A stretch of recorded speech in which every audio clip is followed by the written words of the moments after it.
যারা এই বিগত দিনে আলেমদেরকে কষ্ট দিয়েছে তারা কি এখন শান্তিতে আছে? জোরে কথা বলতে হবে, শান্তিতে আছে?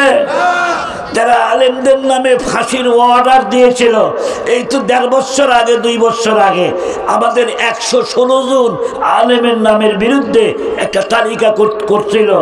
একজন কালা মানুষ, নামটা তারা আপনারা খুব জানেন, মানুষটা কালা কিন্তু নাম হলো কালা মানিক। কি মানিক? জোরে কথা কও না, কি মানিক? কলা পাতার উপর শোয়া থুয়ে পিটাইছে, দেখেন নাই আপনারা? টাকাও গেছে, মান সম্মানও গেছে।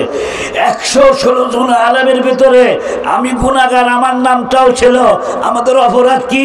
আমরা বলে দেশের টাকা পাচার করে বিদেশে পাঠায় দিচ্ছি। এখন জাতি জানতেছে কারা টাকা পাচার করেছে। ধরে কথা কন না, ঠিক না বেটে?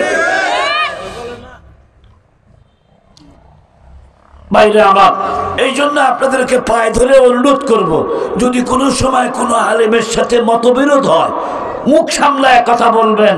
তাদের মান সম্মান হানি করে কোনো কথা বলবেন, দুনিয়ার কোনো মানুষ বিচার না করলেও বিচার করার মালিককে আল্লাহ আছে না নাই?